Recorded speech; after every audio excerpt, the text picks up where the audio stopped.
जय श्री राधे भक्तों। चैत्र माह की पूर्णिमा आने वाली है और इस साल यानी कि साल 2021 में व्रत की पूर्णिमा पड़ेगी 26 अप्रैल को और स्नान दान की पूर्णिमा पड़ रही है 27 अप्रैल को। 27 अप्रैल को ही हनुमान जयंती का पावन पर्व मनाया जाएगा। इस दिन बहुत ही शुभ योग का निर्माण हो रहा है। 27 अप्रैल को सिद्धि और व्यतिपात योग का निर्माण हो रहा है। हनुमान जयंती पर सिद्धि योग शाम के 8:03 तक रहेगा। तो इस समयावधि में हनुमान जी के पूजन बहुत ही श्रेष्ठ फलदायी माना जाता है।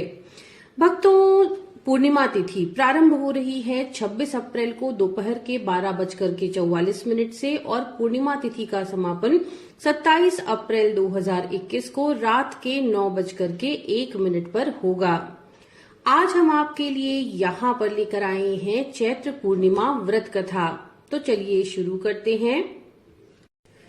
द्वापर युग में एक समय की बात है कि यशोदा जी ने कृष्ण जी से कहा, हे कृष्ण, तुम सारे संसार के उत्पन्न करता, पोषक तथा उसके संहार करता हो। आज कोई ऐसा व्रत मुझसे कहो जिसके करने से मृत्युलोक में स्त्रियों को विधवा होने का भय न रहे तथा ये व्रत सभी मनुष्यों की मनोकामनाएं पूर्ण करने वाला हो। श्री कृष्ण जी कहने लगे, हे माता, आपने मुझसे अति सुंदर प्रश्न किया है। मैं आपसे ऐसे ही व्रत के बारे में सविस्तार से कहता हूँ। सौभाग्य की प्राप्ति के लिए स्त्रियों को 32 पूर्णमासियों का व्रत करना चाहिए और इस व्रत के करने से स्त्रियों को सौभाग्य संपत्ति मिलती है। ये व्रत अचल सौभाग्य देने वाला एवं भगवान शिव के प्रति मनुष्य मात्र की भक्ति को बढ़ाने वाला है।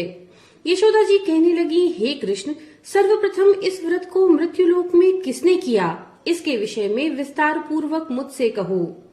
श्री कृष्णचंद्र जी बोले, इस भूमंडल पर एक अत्यंत प्रसिद्ध राजा चंद्रहास से पालित अनेक प्रकार के रत्नों से परिपूर्ण कातिका नाम की एक नगरी थी।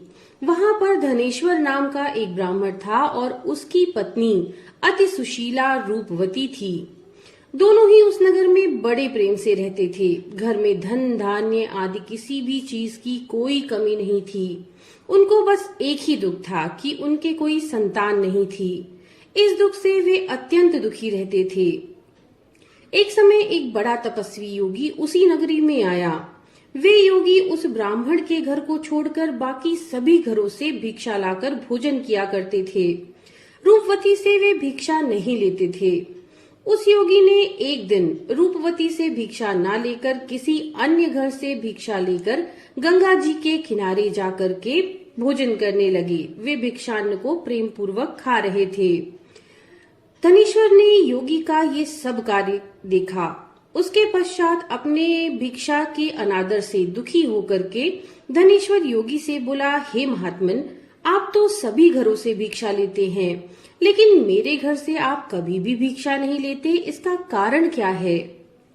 योगी ने कहा, निसंतान के घर की भीख पतितों के अन्न के तुल्य होती है और जो पतितों का अन्न खाता है वो भी पतित हो जाता है। चूंकि तुम निसंतान हो, अतः पतित हो जाने के भय से मैं तुम्हारे घर की भिक्षा नहीं लेता हूँ। धनेश्वर ये बात सुनकर अपने मन में बहुत दुखी हुआ और हाथ जोड़कर योगी के पैरों पर गिर पड़ा तथा आर्द्र भाव से कहने लगा, हे महाराज, यदि ऐसा है तो आप मुझको पुत्र प्राप्ति का कोई उपाय बताइए। आप सर्वज्ञ हैं, मुझ पर अवश्य ही अपनी कृपा कीजिए। धन की मेरे घर में कोई कमी नहीं, परंतु मैं पुत्र न होने के कारण बहुत दुखी हूँ। आप मेरे इस दुख का हरण करें, आप सामर्थ्यवान हैं। ये सुनकर योगी कहने लगा, हे ब्राह्मण, तुम चंडी की आराधना करो। घर आकर उसने अपनी पत्नी से सारा वृत्तांत कहा और स्वयं तप के निमित्त वन में चला गया। वन में जाकर उसने चंडी की उपासना की और उपवास किया। चंडी जी ने 16वें दिन उसको स्वप्न में दर्शन दिया और कहा, हे धनेश्वर, जा, तेरे पुत्र होगा, परंतु वह 16 वर्ष की आयु में ही मृत्यु को प्राप्त हो जाएगा। यदि तुम दोनों स्त्री पुरुष 32 पूर्णमासियों का व्रत विधि पूर्वक करोगे तो वह दीर्घायु होगा। जितनी तुम्हारी सामर्थ्य हो आटे के दिए बनाकर शिव जी का पूजन करना, परंतु पूर्णमासी को 32 हो जाने चाहिए। प्रातःकाल होने पर इस स्थान के समीप तुम्हें एक आम का वृक्ष दिखाई देगा। तुम उस पर चढ़ करके एक फल तोड़ करके शीघ्र अपने घर चले जाना। अपनी स्त्री से सारा वृत्तांत कहना। ऋतु स्नान के पश्चात जब वह स्वच्छ हो जाए तो श्री शंकर जी का ध्यान करके उस फल को खा ले। जब शंकर भगवान की कृपा से उसको गर्भ हो जाएगा। जब वह ब्राह्मण प्रातःकाल उठा तो उसने उस स्थान पर ही एक आम का वृक्ष देखा जिस पर एक बहुत सुंदर सा आम का फल लगा हुआ था। उस ब्राह्मण ने उस आम के वृक्ष पर चढ़कर उस फल को तोड़ने का प्रयत्न किया, परंतु कई बार प्रयास करने के पश्चात भी वह उस पर चढ़ ना पाया। तब तो उस ब्राह्मण को बहुत चिंता हुई और विघ्न विनाशक श्री गणेश जी की वंदना करने लगा। हे दयानिधे, अपने भक्तों के विघ्नों का नाश करके उनके मंगल कार्य को करने वाले, दुष्टों का नाश करने वाले, रिद्धि सिद्धि देने वाले, आप मुझ पर कृपा करके इतना बल दें कि मैं अपने मनोरथ को पूर्ण कर सकूं। इस प्रकार गणेश जी की प्रार्थना करने पर उनकी कृपा से धनेश्वर वृक्ष पर चढ़ गया और उसने एक अति सुंदर आम का फल देखा। उसने विचार किया कि जो वरदान से फल मिला था वह यही है और कोई फल तो दिखाई नहीं देता। उस धनेश्वर ब्राह्मण ने जल्दी से उस फल को तोड़कर अपनी पत्नी को लाकर दिया और उसकी पत्नी ने अपने पति के कथनानुसार उस फल को खा लिया। वह गर्भवती हुई। देवी की असीम कृपा से उसे एक अत्यंत सुंदर पुत्र उत्पन्न हुआ जिसका नाम उन्होंने देवीदास रखा। माता पिता के हर्ष और शोक के साथ वह बालक शुक्ल पक्ष के चंद्रमा की भांति अपने पिता के घर में बढ़ने लगा। भवानी की कृपा से वह बालक बहुत ही सुंदर, सुशील और विद्या पढ़ने में बहुत ही निपुण था। माँ दुर्गा की आज्ञा अनुसार उसकी माता ने 32 पूर्णमासी का व्रत रखना प्रारंभ कर दिया जिससे उसका पुत्र बड़ी आयु वाला हो जाए। 16वां वर्ष लगते ही देवीदास के माता पिता को बड़ी चिंता हो गई कि कहीं उनके पुत्र की इस वर्ष मृत्यु न हो जाए। इसीलिए उन्होंने अपने मन में विचार किया कि यदि यह दुर्घटना उनके सामने हुई तो भला वे कैसे सहन करेंगे। अतः उन्होंने देवीदास के मामा को बुलाया और उन्हें कहा कि हमारी इच्छा है कि देवीदास 1 वर्ष तक काशी में जाकर के विद्याध्ययन करे। हम उसे अकेला नहीं छोड़ना चाहते, इसलिए साथ में आप भी चले जाइए। 1 वर्ष के पश्चात इसको वापस लौटा लाना। सब प्रबंध करके उसके माता पिता ने काशी जाने के लिए देवीदास को एक घोड़े पर बैठाकर उसके मामा को उसके साथ कर दिया, किंतु ये बात उसके मामा या और किसी से नहीं कही। धनेश्वर ने सपत्नीक अपने पुत्र की मंगल कामना तथा दीर्घायु के लिए भगवती दुर्गा की आराधना की और पूर्णमासियों का व्रत करना आरंभ कर दिया। इस प्रकार बराबर 32 पूर्णमासी का व्रत पूरा किया। कुछ समय पश्चात एक दिन वह दोनों मामा और भांजा मार्ग में रात्रि बिताने के लिए किसी ग्राम में ठहरे हुए थे। उस दिन उस गांव में एक ब्राह्मण की अत्यंत सुंदरी, सुशीला, विदुषी और गुणवती कन्या का विवाह होने वाला था। जिस धर्मशाला के अंदर वर और उसकी बारात ठहरी हुई थी, उसी धर्मशाला में देवीदास और उसके मामा भी ठहरे हुए थे। संयोगवश कन्या को तेल आदि चढ़ाकर मंडप आदि का कृत्य किया गया तो लग्न के समय वर को धनुर्वात हो गया। वर के पिता ने अपने कुटुंबियों से परामर्श करके निश्चय किया कि यह देवीदास मेरे पुत्र जैसा ही सुंदर है, मैं इसके साथ ही लग्न करा दूं और बाद में विवाह के अन्य कार्य मेरे बेटे के साथ हो जाएंगे।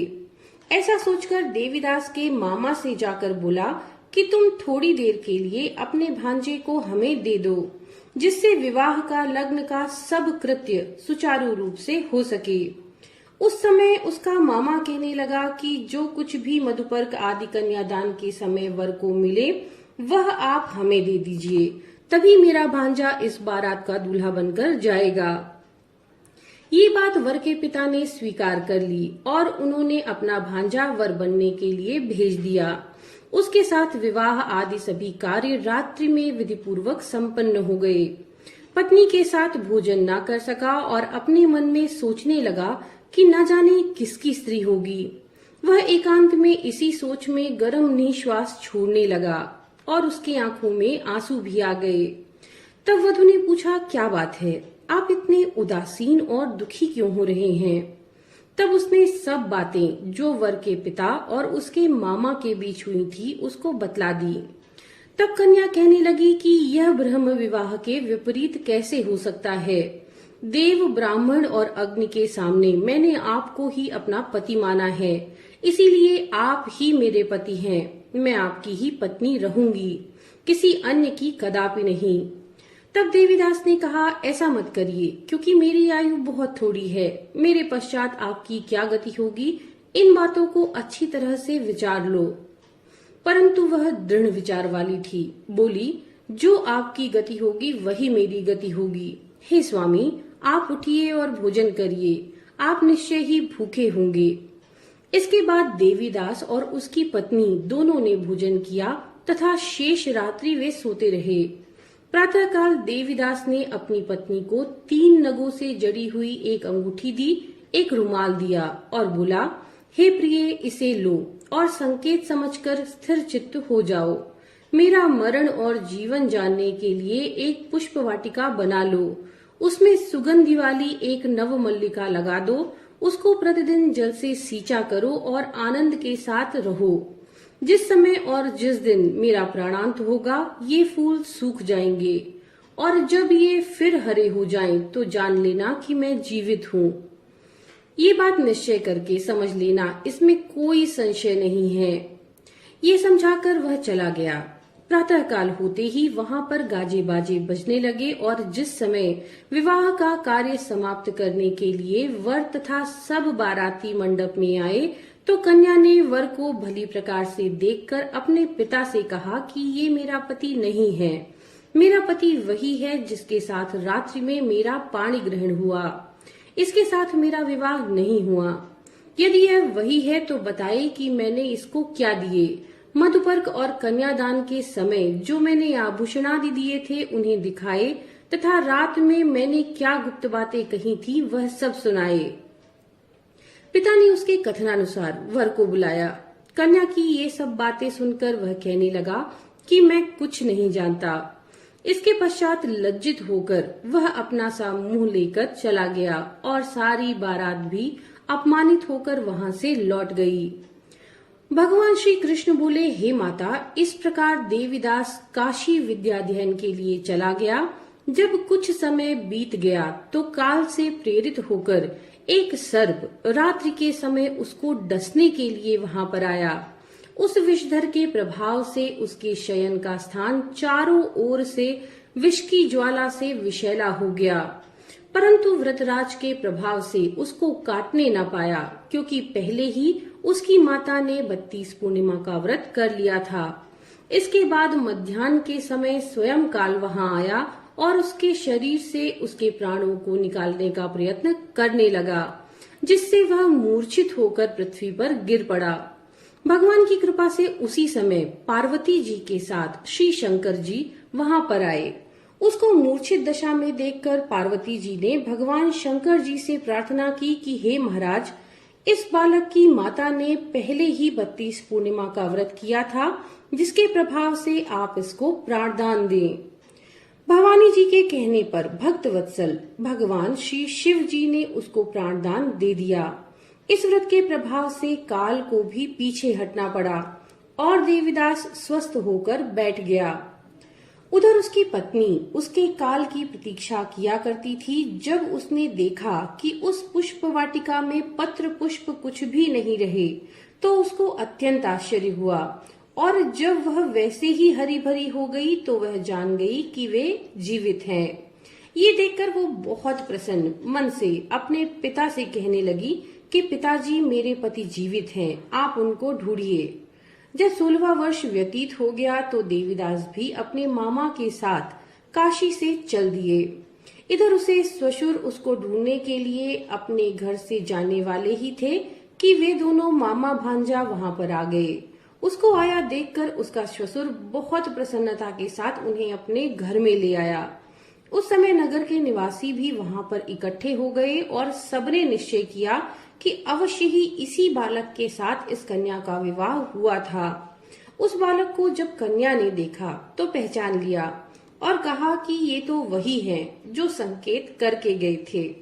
तदुपरांत सभी कहने लगे कि चलो भला हुआ जो ये आ गए। सभी नगरवासियों ने खूब आनंद मनाया। कुछ दिन बाद देवीदास अपनी पत्नी और मामा के साथ अपने श्वशुर के घर से बहुत सारे उपहार आदि लेकर के अपने घर के लिए प्रस्थान किया।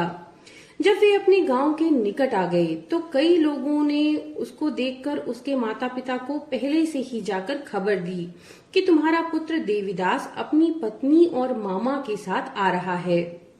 ऐसा समाचार सुनकर पहले तो उन्हें विश्वास ही नहीं हुआ, किंतु जब और लोगों ने आकर उनकी इसी बात का समर्थन किया तो उनको बड़ा आश्चर्य हुआ। थोड़ी देर में देवीदास ने आकर अपने माता पिता के चरणों में अपने सर को रखकर प्रणाम किया। उसकी पत्नी ने अपने सास ससुर के चरणों को स्पर्श किया तो माता पिता ने अपने पुत्र और पुत्रवधू को अपने हृदय से लगा लिया। दोनों की आंखों में प्रेमाश्रु बह चले। अपने पुत्र और पुत्रवधू के आने की खुशी में धनेश्वर ने बड़ा भारी उत्सव किया और ब्राह्मणों को भी बहुत सारा दान दक्षिणा देकर प्रसन्न किया। श्री कृष्णचंद्र जी कहने लगे कि इस प्रकार धनेश्वर 32 पूर्णिमाओं के व्रत के प्रभाव से पुत्रवान हो गया।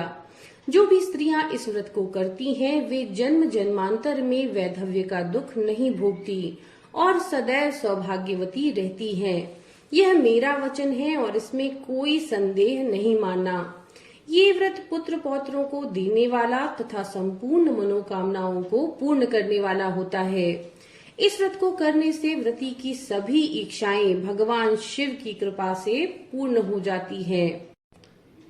तो बोलिए बांके बिहारी लाल की जय, भगवान शिव शंकर भोले की जय। तो भक्तों, ये थी पूर्णिमा की व्रत कथा। नमो नारायण।